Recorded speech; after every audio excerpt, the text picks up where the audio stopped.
If we didn't start the fire, who did? Billy Joel's We Didn't Start the Fire was written as a song because someone told him that his generation had it easy, that they were spoiled, lazy, and apathetic. And his answer was this timeline of chaos. Everything that had happened to his generation prior to the 80s from 1949 to around 1989. And the song begins in 1949 with Harry Truman and runs all the way through the rock and roller cola wars in the 80s. And it is a rush of headlines, wars, assassinations, revolutions, disasters, inventions, all tumbling one after another. And each verse pairs creation and destruction, if you ever noticed. Chubby Checker and Psycho, Belgians in the Congo, Nasser and Prokofiev, The Incredible Composer, as well as Joel's philosophical commentary, which is Santayana Goodbye. Santayana said, "Those who cannot remember the past are condemned to repeat it." That is the fire. It's not just the chaos, but the cycle of creation and destruction that can be accelerated and is accelerated when great change is underway. The Challenger disaster sits beside the launch of the Hubble telescope, the fall of the Berlin Wall next to the new conflicts in the Middle East. The fire is the truth that nothing emerges without something else being burned away. What is built is constantly undone, so something new can take its place. And that's not necessarily something better, but just something different. And that brings us to the deeper point. The fire is also inheritance. Joel wasn't just listing events. He's showing us how history breathes, creation, destruction, how each generation is handed a torch, but we're so wrapped up in the experience of blaming the one before us for not changing that we are never able to actually affect anything significantly generational. It's all just small, tiny changes that over time result in the outcome of whatever our generation will come to represent. Listen to it like this. And so as an offering, I say, what happens if you didn't blame each other, but you recognize that each generation did whatever it could within the context of its circumstances in order to be able to come to the greatest fruition of it as a generation? And if instead of blaming, we actually unite and see what we can do to change the fire, knowing that we're never going to be able to stop it, because ultimately we want change to continue. Fire is change. Fire is creation and destruction. But what can we create that we actually want to see happening? And what are we going to destroy that we no longer want? If you were to see the entirety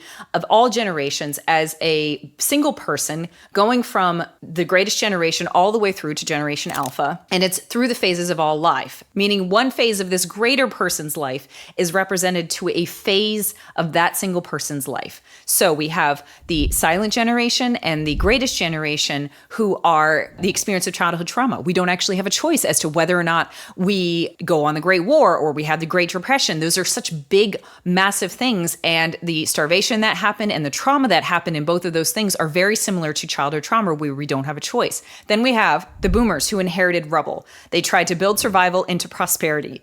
And they were given a lot of opportunities to do it, but they also had a lot of hands tied behind their back. They were given more education than they ever could before. But everyone was still learning about the toxic nature of the world, and we were beginning to understand how lead affects people, how smoking and alcohol during pregnancy affects people. All of these things affect the boomers greatly. Then we have Generation X, who grew off the scraps of what the boomers left behind. They grew up in irony and counterculture, defining themselves by not belonging, by dipping out as much as possible. This is similar to a person who's in their mid to late 20s, trying to basically find their identity, but not really wanting to get involved in anything or necessarily participate in adulthood in the typical way that their parents told them to.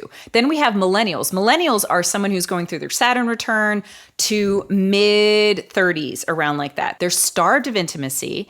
They've turned hungry for connection. So they're reconnecting with themselves. They're deeply selfish in many ways because they're trying to do things in a different way. They're trying to raise their children in a different way. They're trying to basically overcorrect to being over emotional or hyper emotional and hyper concerned with trauma and its effect that it has on people, which is that person when they're trying to kind of figure out, they're trying to swing the pendulum back and forth in your life. Then you have Gen Z, who's turning more outward.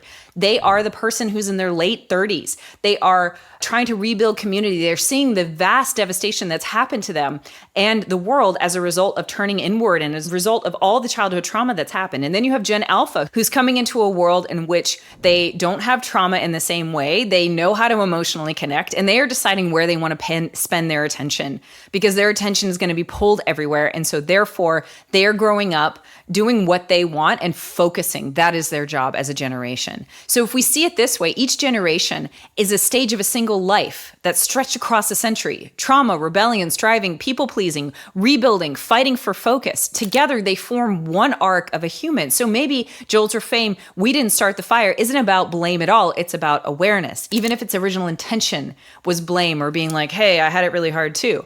The fire is always burning and always will be. And our role isn't to condemn the generation before or despair about the ones that are coming after. Our role is to carry our part of the fire wisely and to use creation instead of letting it consume us. Thanks, y'all. This is Songs from Beyond. I'm Christina Wiltsey. If you like, please interact. It helps our small channel.